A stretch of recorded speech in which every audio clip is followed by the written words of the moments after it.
Comment résoudre le plus grand mystère de l'existence?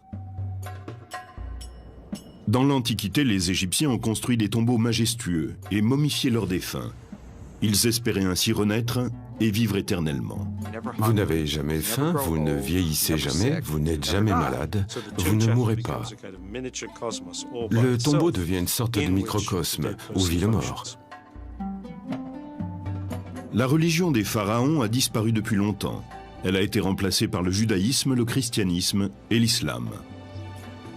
Mais la croyance qu'une vie meilleure nous attend après la mort demeure toujours. En fait, certaines des traditions anciennes de l'Égypte ont donné naissance à une nouvelle conception de la destinée. Mort et renaissance le long du Nil. Nous allons nous rendre en Égypte, la terre des pharaons.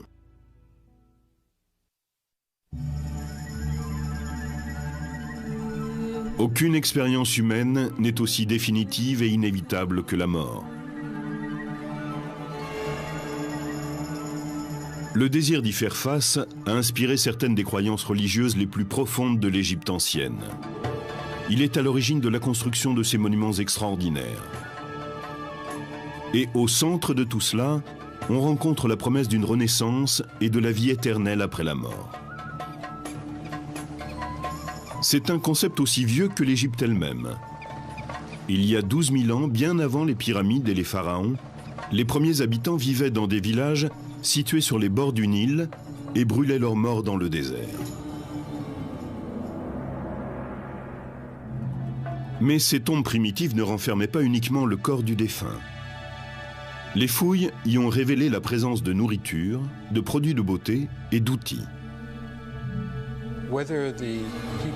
Les défunts étaient peut-être censés utiliser eux-mêmes ces objets, à moins qu'ils n'aient été obligés d'en faire don à des puissances suprêmes après leur mort. Nous n'avons pas réellement la réponse, mais leur présence indique que ces gens croyaient à une vie dans l'au-delà.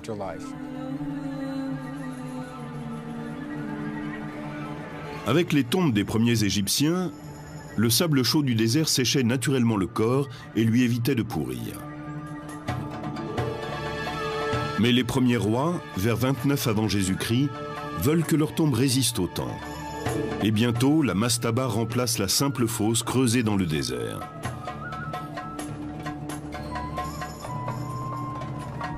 En brique ou en pierre, la mastaba est un tombeau rectangulaire à toit plat.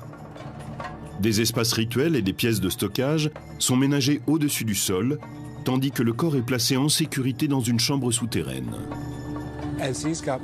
Les tombes deviennent plus complexes, mais le soleil et le sable ne dessèchent plus le corps, puisqu'ils ne sont plus en contact direct avec lui. Il n'est plus préservé. Il va donc procéder à deux opérations, la momification et la préservation du corps.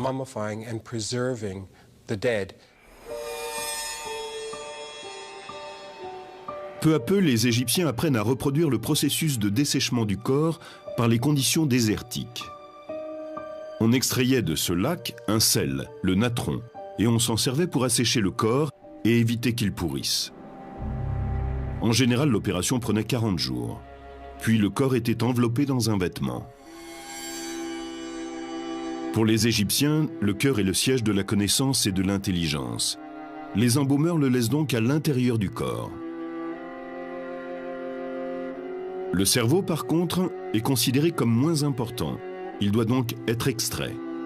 L'opération est facilitée par un outil spécifique. Ils introduisaient un crochet dans la cavité crânienne, en passant par une narine. Ensuite, ils le faisaient tourner pour réduire le cerveau à une sorte de mousse qu'ils ressortaient par cette narine.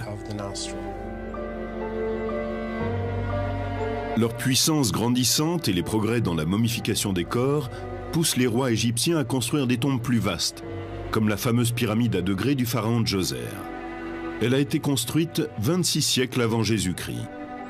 C'est le premier grand édifice en pierre que l'on connaisse.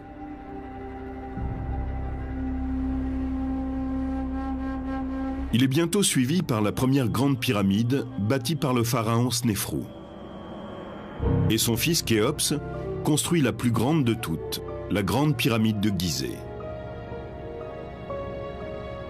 Comme les premières sépultures du désert, ces tombes majestueuses contiennent le corps préservé du défunt et des quantités de provisions et d'objets. Mais les pharaons ne sont pas entourés de simples pots de terre. Ils ont avec eux des trésors royaux et des objets en or d'une valeur incommensurable.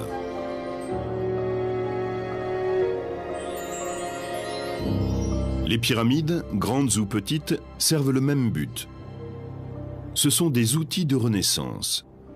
Elles sont construites pour permettre aux défunts rois de devenir un esprit promis à la vie éternelle.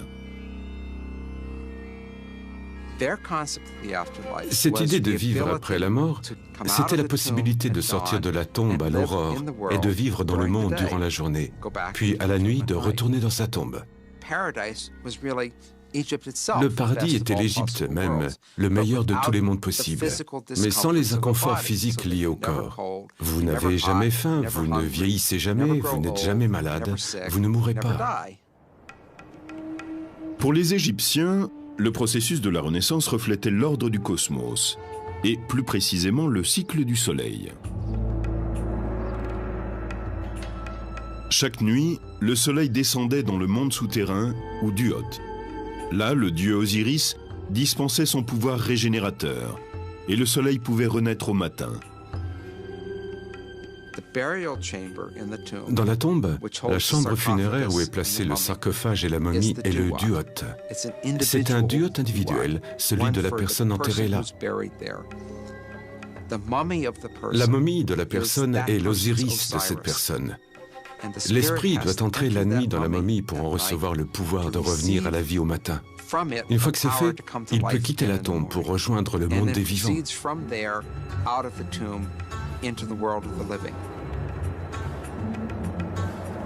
Les Égyptiens croyaient que l'esprit, quand il renaissait, avait besoin d'une nourriture quotidienne sous la forme d'offrandes et de prières des vivants. Chaque tombe pyramidale possédait son temple funéraire, où l'on apportait les offrandes et où l'on récitait les incantations. Ces complexes funéraires sont restés des modèles pendant des milliers d'années dans les périodes de l'Ancien Empire et du Moyen Empire. Mais la pyramide funéraire, avec ses réserves de richesses, a été abandonnée avec le développement du Nouvel Empire, vers 1550 avant Jésus-Christ. Bien sûr, les premières tombes pyramidales étaient sans arrêt dévalisées, et à l'époque du Nouvel Empire, on était très au fait de ces pillages. Pour déjouer les pratiques des pilleurs de tombes, les pharaons du Nouveau Royaume réorganisent leurs complexes funéraires. À présent, le temple où se déroulent les rituels doit être séparé du tombeau même.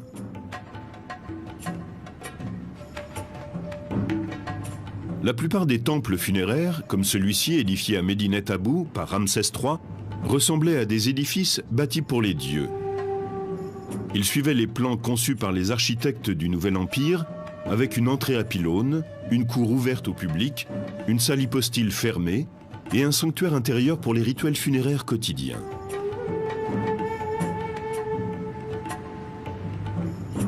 La seule variante à ce modèle est le temple construit par Hatshepsut, la puissante reine pharaon qui monte sur le trône vers 1470 avant Jésus-Christ.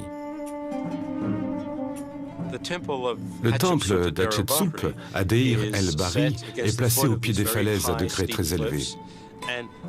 Il est construit comme s'il faisait partie de la montagne.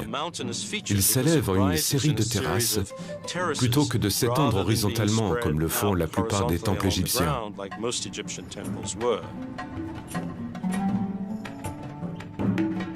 Ces temples funéraires royaux s'étendent sur la rive ouest du Nil, à la lisière de la zone inondable. Pour mettre un terme au pillage des tombes, les sites funéraires sont cachés dans un canyon accidenté du désert, la vallée des rois.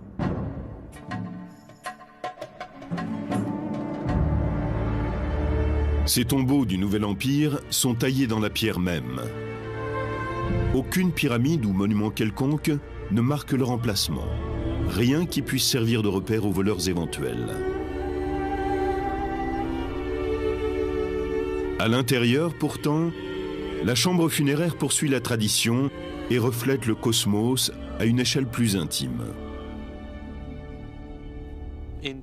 Au plafond de la chambre funéraire sont représentées les étoiles ou d'autres symboles célestes. On voit également sur les murs des scènes qui le plus souvent décrivent le monde des vivants. Le tombeau devient une sorte de microcosme où vit le mort. Les tombes sont une métaphore du cosmos et aussi du mécanisme de la naissance. La chambre funéraire est une matrice et le couloir qui y mène est le passage pour en sortir et venir au monde.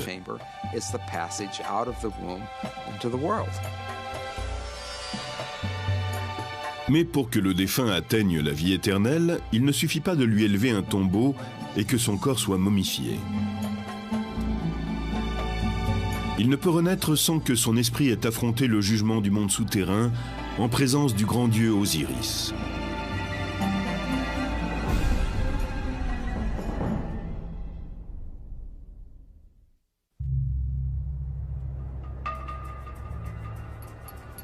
Pendant près de 20 siècles, les pharaons n'ont reculé devant aucune dépense pour construire leur monument funéraire.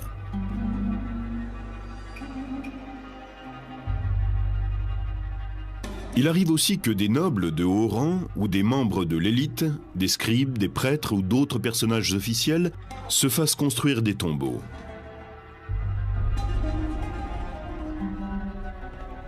Certaines traditions funéraires très répandues pourraient remonter à un pharaon de l'ancien royaume, Unas, mort vers 2300 avant Jésus-Christ. Dans les ruines de sa pyramide, on peut admirer les murs couverts de hiéroglyphes de la chambre funéraire.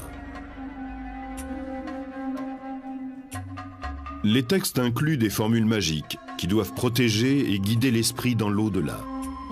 Un verset décrit les fonctions divines qui seront assumées par le pharaon Unas quand il renaîtra en tant qu'esprit devenu Dieu. Il comptera les cœurs, il réclamera les cœurs. Celui qui désire vivre, vivra. Celui qui désire mourir, mourra.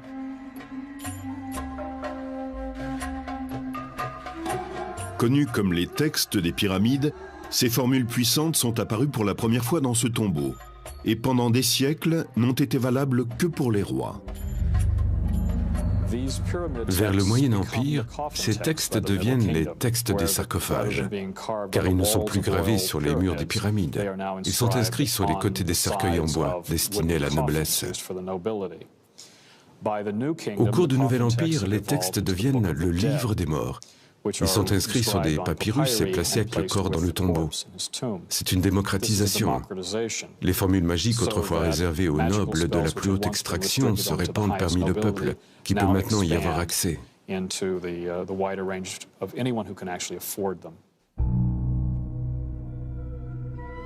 Pourtant, la vie éternelle n'est pas acquise automatiquement. Il faut gagner sa renaissance. Après la mort, le défunt affronte un moment de règlement des comptes, un jugement divin en présence d'Osiris, le maître de l'au-delà, et d'un tribunal de Dieu assesseur. Le premier examen s'appelle la confession négative. Il y avait un certain nombre de choses que la personne ne devait pas faire au cours de sa vie. Les défunts affirmaient donc devant les dieux, lors de leur jugement, « Je n'ai pas triché, je n'ai pas menti, je n'ai pas désobéi aux dieux ni au roi. » Je n'ai pas volé, je n'ai tué personne, je n'ai manqué de respect à personne. Et s'il réussissait à convaincre ses juges qu'il avait agi d'une façon socialement responsable, il était déclaré juste de voix, Ma'aru, ce qui signifiait qu'il n'avait pas menti. Une fois que vous avez passé cette étape, il y a la pesée du cœur. Le cœur, pour les anciens Égyptiens, est le siège de toutes les pensées et émotions. Il incarne la personne. Sous le regard du défunt, le cœur est mis en balance contre une plume, symbole du Ma'at. Pour les Égyptiens, le Ma'at est comment les choses doivent être. Si vous avez mené une vie honnête, les deux plateaux de la balance s'équilibrent. Et dans ce cas, vous passez l'étape du jugement et poursuivez jusqu'à la vie éternelle. Mais si le cœur n'est pas en équilibre avec la plume, c'est la preuve que le défunt n'a pas mené une vie honnête. Et le cœur est jeté à une créature redoutable, Amenet, le dévoreur.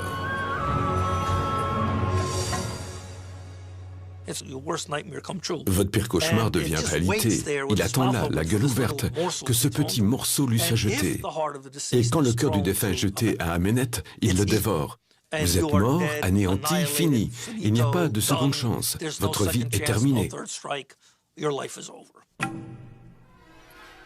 Pour certains Égyptiens, la perspective d'être jugés après la mort leur servait de guide moral pendant leur vie. Vous devez montrer que vous avez vécu d'une façon qui fait de vous un membre honorable de la société. Ce n'est pas un jugement religieux, c'est un jugement social. Le défunt, qui a été récompensé par la vie éternelle, est considéré comme un élément du cosmos. Il fait partie des esprits bienheureux dont la présence peut être ressentie par les vivants. Différents textes nous apprennent que les gens demandaient à leurs parents défunts de les aider, que ce soit pour des problèmes juridiques ou pour avoir des enfants, par exemple. Il est extraordinaire de constater que la vie et la mort n'étaient pas aussi séparées qu'ils le sont aujourd'hui. La mort était une sorte de transition perméable. Les défunts étaient toujours capables de vous aider au cours de votre vie. Le lieu de communication entre les vivants et les morts est présent dans la tombe. C'est un grand bas-relief en pierre qu'on appelle la fausse porte. La fausse porte est un élément architectural que nous retrouvons dans toutes les tombes. C'est l'endroit où les gens viennent témoigner leur respect et leur dévotion à leurs ancêtres.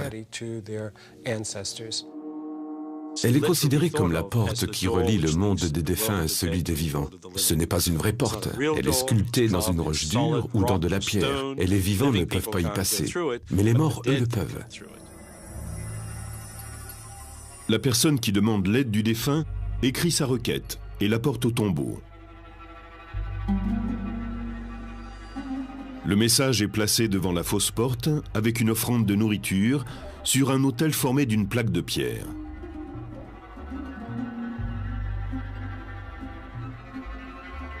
Le message est inscrit sur le côté de la poterie.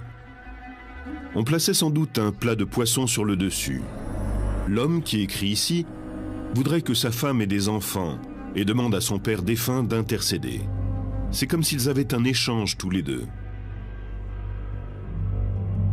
Ce message est très curieux. Il parle de deux servantes qu'il semble accuser d'empêcher sa femme d'être enceinte. On ne peut pas dire qu'il soupçonne les servantes de lui avoir jeté un sort ou ce genre de choses. C'est impossible à partir de ce seul document. Nous n'avons pas encore compris l'essentiel parce que les deux interlocuteurs sont parfaitement au courant de la situation. Nous n'avons donc que des détails partiels.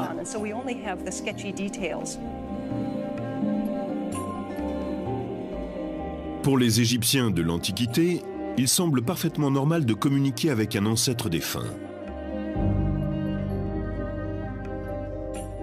Pourtant, un texte ancien fait allusion à une époque où les Égyptiens perdent la foi dans leurs traditions ancestrales et commencent à considérer l'au-delà avec une certaine suspicion.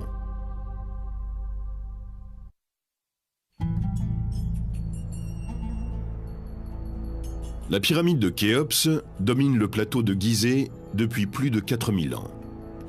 À moins d'un gigantesque cataclysme, elle est là pour l'éternité. Tout comme le désirait le pharaon.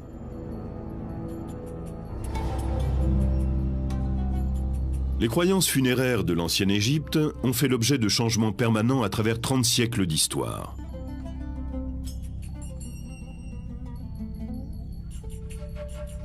Certains rituels anciens ont connu une brève popularité avant d'être complètement abandonnés. Ces fouilles ont permis de découvrir un nombre extraordinaire de tombes, datant de 2900 ans avant Jésus-Christ. En tout, il y avait ici 500 squelettes. Ceux de membres de la cour qui auraient été tués afin qu'ils rejoignent leur maître dans la mort. Cette coutume a brusquement cessé peu après son apparition.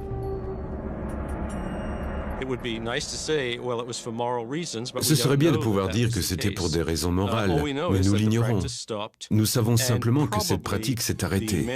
Les nombreuses représentations de serviteurs dans les tombes royales ou dans d'autres tombes servaient sans doute de substitut aux vrais serviteurs que l'on enterrait aux côtés des premiers rois.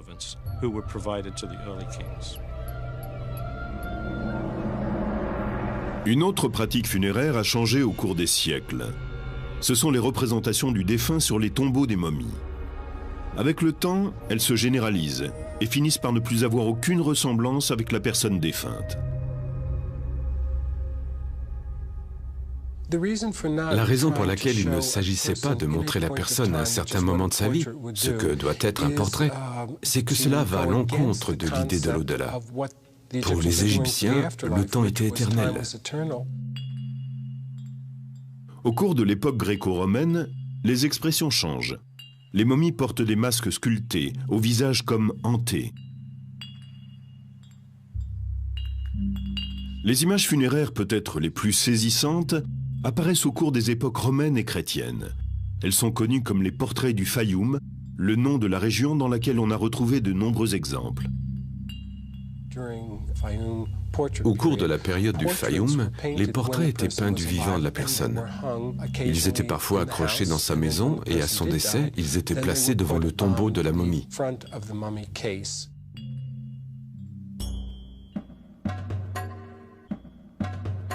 Un des changements les plus singuliers dans les coutumes funéraires est l'élévation d'un mortel au rang de Dieu.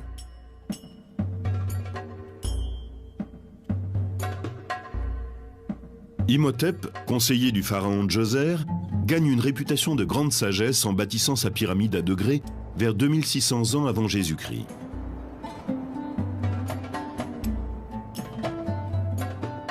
Après sa mort, une croyance se développe, selon laquelle il peut intercéder auprès des dieux, ce qui est jusque-là le privilège des pharaons.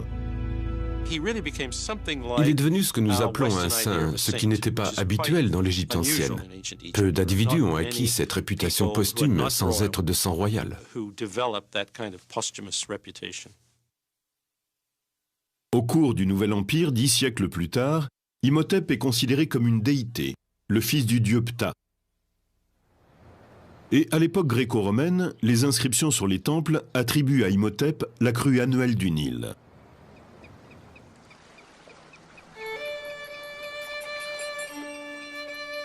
Le renom d'Imhotep se répand dans toute l'Égypte et il survit bien après la disparition des pharaons. Un dessin de la Renaissance le présente comme un alchimiste. C'est encore à l'époque un personnage respecté pour son savoir et sa puissance. Face à une telle glorification, il semble que la controverse ait eu peu de place dans la religion pharaonique. Et puis est arrivé le moment où des questions sont nées, où l'existence de l'au-delà a commencé à être mise en doute. On en trouve la meilleure preuve dans la tradition des fêtes qui se tiennent dans la chambre funéraire qui abrite le tombeau du défunt.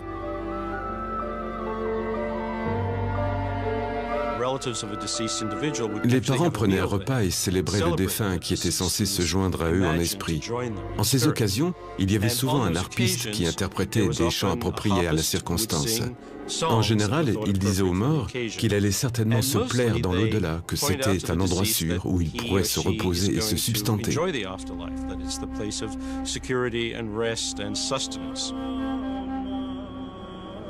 Pourtant, le texte d'un chant célèbre, inscrit sur la tombe du pharaon Ignotef, nous enseigne autre chose. Il pose des questions explicites sur la Renaissance et proclame que jamais celui qui part ne revient. Le harpiste célèbre le grand Imhotep, mais note que malgré sa notoriété, sa tombe a disparu, car elle n'était plus honorée et ne recevait plus d'offrandes. C'est assez inhabituel parce que cela pose la question de savoir s'il y a vraiment une vie après la mort. Ce chant rappelle que les hommes les plus célèbres, ceux que l'on connaît à travers les écrits, ont eu de magnifiques tombeaux, que leurs cryptes étaient remplies d'offrandes, mais qu'aujourd'hui personne ne sait plus où ils se trouvent. La plupart des spécialistes pense que ces idées sont nées au cours de périodes d'instabilité politique.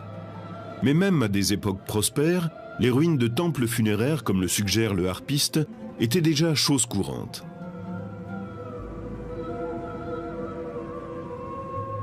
Ramsès II est l'un des plus grands pharaons de l'Égypte et un de ses bâtisseurs les plus obsessionnels. Il ne reste plus de son temple funéraire autrefois immense que des colonnes éparpillées et des statues brisées. Amenhotep III est un autre grand bâtisseur. Son temple funéraire était le plus imposant de tous. Pourtant, il n'en reste pas grand-chose à part ses statues. Les pharaons qui lui ont succédé se sont servis de son temple comme d'une carrière. Ils en ont pris jusqu'au dernier bloc. Les pharaons étaient très préoccupés par l'érection de leur temple. Ce n'était pas simplement une question de beauté. Il était essentiel pour leur vie dans l'au-delà que l'édifice soit bâti selon les règles. Et cela ne les gênait aucunement de détruire le temple d'un autre pharaon pour terminer plus vite le leur.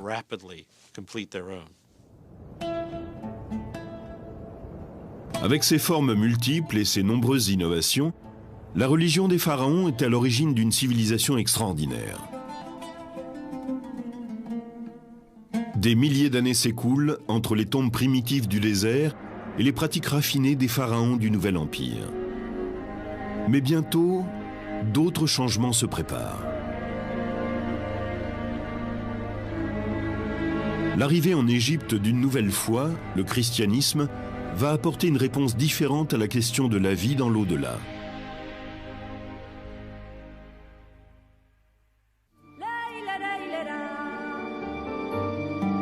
Peu de sociétés ont été aussi déterminées à déjouer la mort que les anciens Égyptiens. Pendant 30 siècles, leur richesse, leur travail, leur art et leur foi ont servi à l'accomplissement de la vie éternelle. Leurs temples funéraires témoignent de cette passion. Mais les dernières formes religieuses proposent d'autres explications au mystère de la mort. Au cours des premiers siècles suivant la crucifixion de Jésus, le christianisme commence à se répandre en Égypte, en même temps que de nouvelles conceptions de l'au-delà.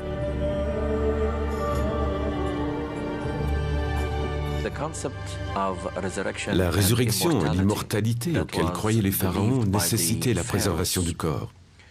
Dans le christianisme, la résurrection s'effectue à travers Jésus-Christ et non par la préservation du corps.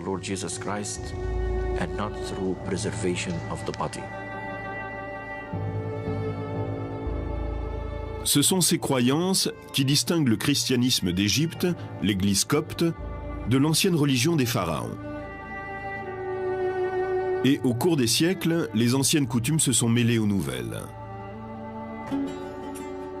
Athanase, un évêque du IVe siècle, personnage important de la première église chrétienne d'Égypte, a laissé des témoignages sur ces pratiques hybrides. Dans la vie d'Antoine, Anastase décrit les coutumes des chrétiens d'Égypte. Les gens sont momifiés et leurs corps sont ensuite placés dans un endroit accessible à la famille. Ce que nous ignorons, c'est à quel point leur rituel était élaboré, ce que les prières disaient et ce que ces fidèles croyaient. Le personnage de ce tombeau tient une crosse. C'est un symbole qui appartient à la fois à la tradition chrétienne et à la tradition pharaonique, et qui apparaît dans la pratique funéraire copte. Certaines pierres tombales présentent une crosse stylisée, la crux ansata, qui descend tout droit de l'anké égyptienne, symbole de vie.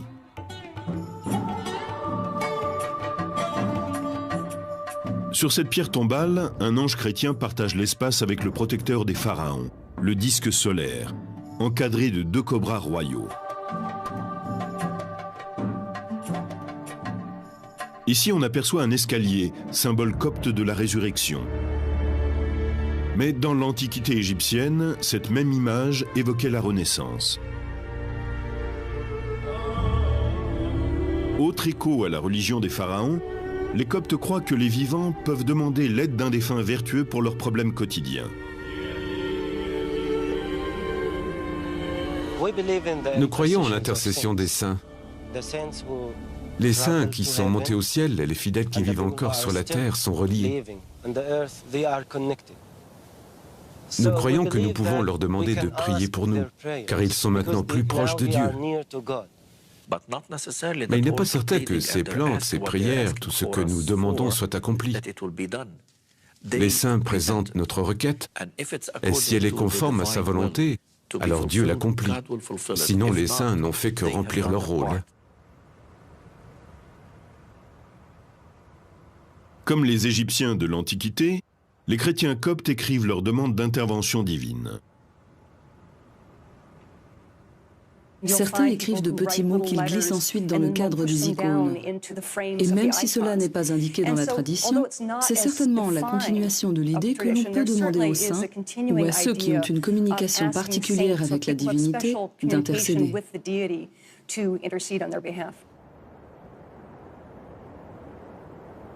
Cette quête d'intercession se répand très loin, jusqu'en des endroits saints comme le monastère Saint-Antoine, situé dans un endroit reculé du désert égyptien. Parmi les moines, un évêque, Joseph, était particulièrement apprécié. Il est mort ici en 1826. Après sa mort, l'Église l'a élevé au rang de saint de l'Église copte. Par chance, 140 ans plus tard, il est tombé de fortes pluies sur le monastère et nous avons dû nettoyer le cimetière. Quand les moines ont ouvert sa tombe, ils ont trouvé son corps entièrement intact. Maintenant, il est conservé ici dans l'église.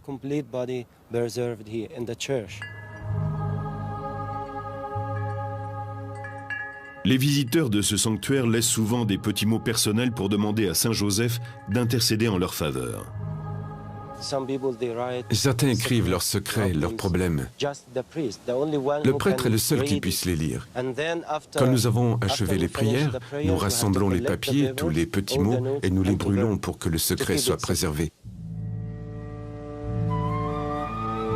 Dans les profondeurs, sous le sanctuaire, se trouve une cave isolée. Au IVe siècle, elle était occupée par le fondateur du monastère, Saint Antoine.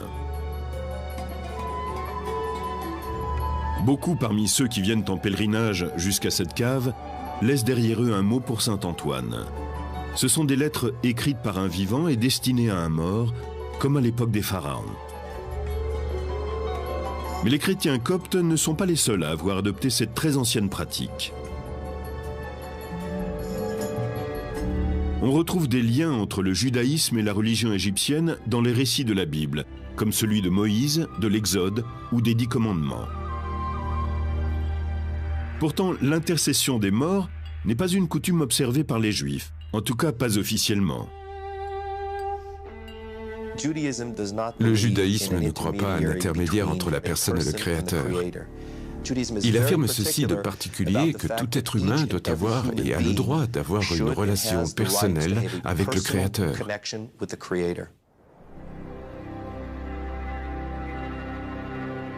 Pourtant, en Égypte, le tombeau ne représente qu'une étape intermédiaire. Dès sa mort ici en 1885, Abou Katzera a été considéré par la population comme un saint juif. Après sa mort, il est devenu un intercesseur, qu'on dit capable de guérir les gens de maladies. Il est particulièrement respecté et vénéré pour son talent à secourir les femmes atteintes de stérilité. Une fois par an, les Juifs du Moyen-Orient et d'Europe se rassemblent sur la tombe d'Abou Katzera. Ils célèbrent sa mémoire et lui demandent de les aider depuis sa tombe.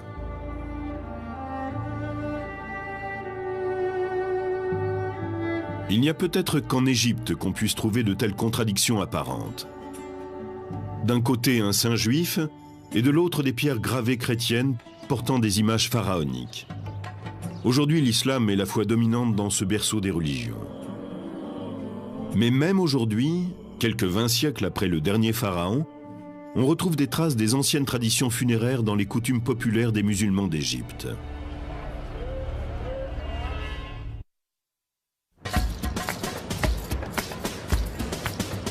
Le Caire appartient au monde des vivants. Cette ville animée compte 16 millions d'habitants, soit un quart de la population égyptienne. Le grouillement de ces existences emplit l'air jour et nuit de son vacarme. Mais à l'est du Caire, on découvre une autre communauté. Connue sous le nom de Cité des Morts, cet endroit a été pendant des siècles le cimetière islamique du Caire. Ici, les dirigeants musulmans se sont fait construire des tombes majestueuses, plus belles que tout ce qui avait été édifié depuis les pharaons. Mais si ce n'est leur taille et le coût de leur construction, rien ne les relie aux tombeaux de l'ancienne Égypte. Au temps des pharaons, la tombe était la demeure éternelle de l'esprit du défunt.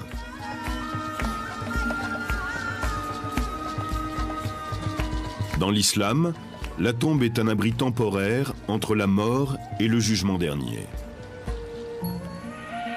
Les musulmans espèrent être admis dans un paradis merveilleux de jardins, de palais et d'éternel bien-être.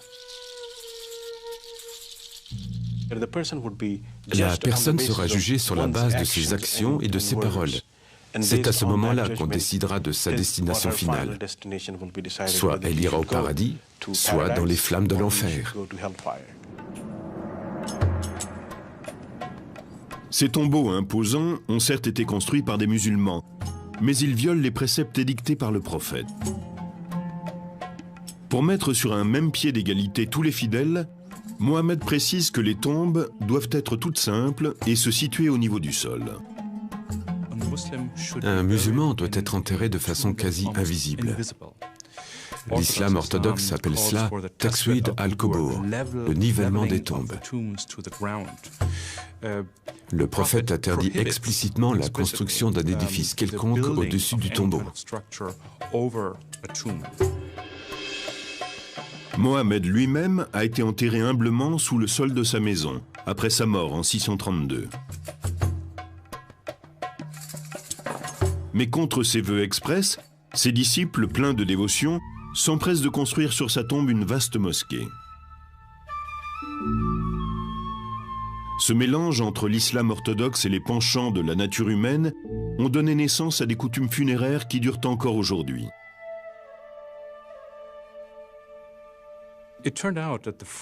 Les règles de l'islam orthodoxe sont très strictes et les fidèles ont eu du mal à les suivre. Cela a conduit très vite au développement d'un islam populaire.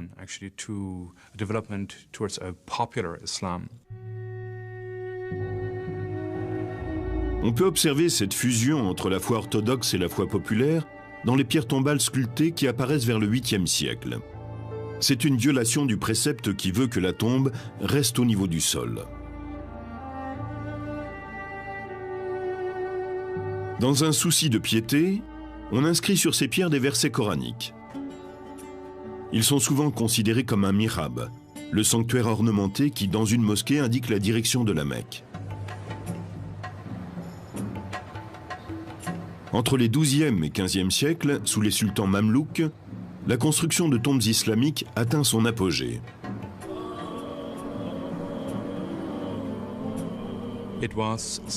Elles indiquent le statut du défunt. Le sultan se faisait construire un tombeau somptueux pour montrer le rang qu'il occupait au cours de sa vie. Ce mausolée a été construit pour le sultan Al-Zahir Barkouk, mort à la fin des années 30. Au centre, on trouve une grande cour, semblable à celle d'une mosquée, et au milieu de celle-ci, ce qui était une fontaine. La tombe du sultan Barkouk repose sous un immense dôme. L'espace ainsi créé mesure près de 15 mètres de diamètre et comprend 6 niveaux en hauteur.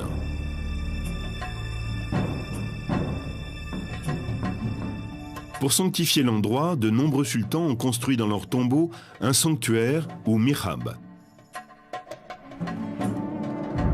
Barkouk est enterré au pied du mihrab, avec à ses côtés son fils. Mais le complexe funéraire de Barkouk est plus qu'un simple tombeau. Il comprend des espaces de vie, aujourd'hui en ruine. Ils étaient destinés aux soufis, des fidèles connus pour leur dévotion et leur mysticisme. Les soufis ne se contentaient pas d'observer les rituels. Ils récitaient aussi le Coran en permanence pour remplir le tombeau de la récitation de versets pieux et ainsi aider le défunt au cours de la période intermédiaire entre la mort et la résurrection.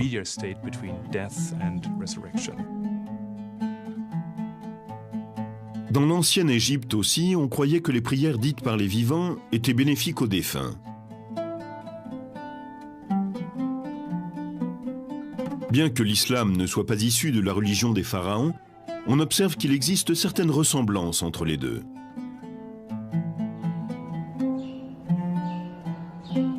Ce tombeau, construit par le sultan Al-Ashraf Kelbey, rivalise en splendeur avec ceux des pharaons.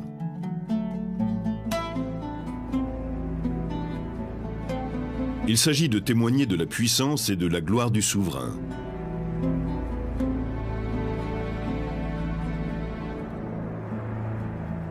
Celui-ci observait l'interdiction faite par le Coran de représenter l'homme. On a donc utilisé, comme dans une mosquée, des versets coraniques et des motifs géométriques pour orner l'édifice. Parmi ces motifs, l'étoile à 6 branches. Pour un regard contemporain, cela peut surprendre dans une construction islamique. L'étoile apparaît sur de nombreux monuments. Certaines ont 5 branches, d'autres 6. La présence de l'étoile dans le judaïsme est un phénomène assez récent. Ici, au Caire, elle est très certainement antérieure à toute référence religieuse et demeure un simple motif géométrique.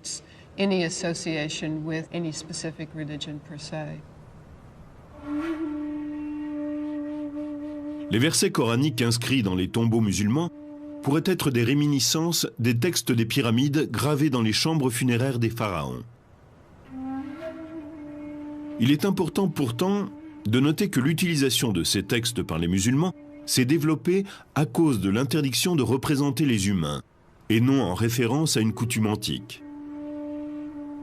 De par leur taille, les tombeaux des sultans mamelouks sont plus proches des monuments funéraires des pharaons que des modestes tombes exigées par Mohammed. Malgré leur splendeur, ces tombeaux répondent à un précepte islamique.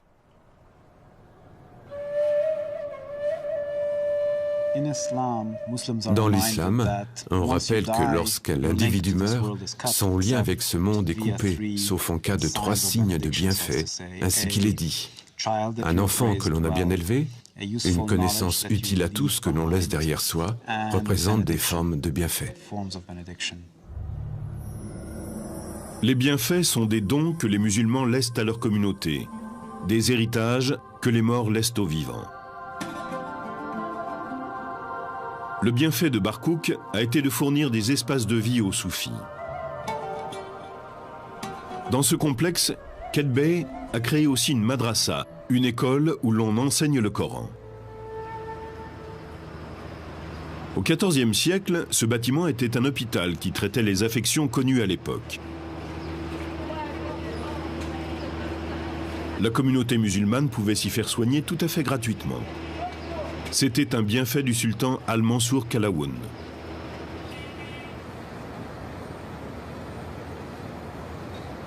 Il est une autre croyance que l'on retrouve dans la foi populaire musulmane et dans la religion égyptienne antique. C'est la vénération des saints. Et le plus révéré de tous est peut-être l'imam Al-Shaafi, enterré à l'intérieur de ce mausolée. Al-Shaafi compte parmi les théologiens les plus respectés de l'islam. Il a fondé une des 4 écoles de pensée orthodoxes. Mort en 820, il a été enterré dans une tombe au niveau du sol, selon les préceptes. Le mausolée a été construit des siècles plus tard. Dans une pratique qui rappelle les coutumes antiques et le christianisme copte, les musulmans laissent des petits mots et des lettres dans la chambre funéraire de l'imam, en espérant qu'il plaidera leur cas devant Dieu. Les questions évoquées dans ces lettres sont des problèmes de tous les jours, ceux de tout à chacun. Des problèmes matrimoniaux, des problèmes de santé. Quelqu'un veut des enfants et ne peut en avoir. Et tous ces soucis sont exposés aux saints. La tombe de l'imam Al-Shaafi, comme la mosquée construite au-dessus de la tombe de Mohammed, sont un curieux exemple de la rencontre entre la foi populaire et la foi orthodoxe. Au début du IXe siècle, Al-Shaafi était une autorité officielle au Caire. Il connaissait parfaitement l'interdiction de vénérer les saints édictée par le prophète. Et il aurait certainement été choqué de voir qu'on venait en pèlerinage sur sa tombe et qu'on y déposait des missives pour lui. Le Coran a une position très claire là-dessus. Il dit « Il n'y a pas de bienfait qui passe par un être humain si ce n'est par la volonté de Dieu ». La tombe d'Al-Shaafi nous apporte un exemple du mélange des cultures dans le domaine de la foi. Certaines vieilles traditions égyptiennes ont perduré et ont donné naissance à de nouveaux concepts religieux.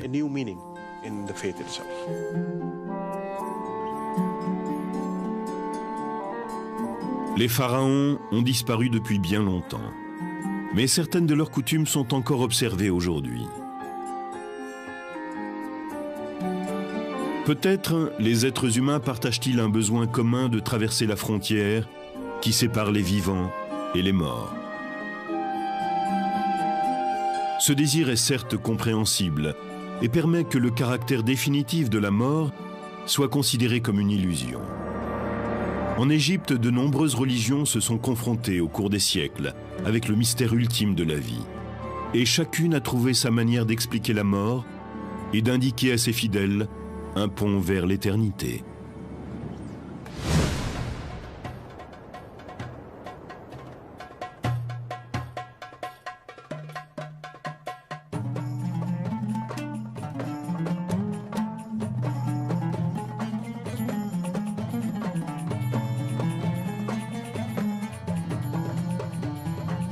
We call them love spells. Actually, they're mainly sex spells. Love has little to do with it.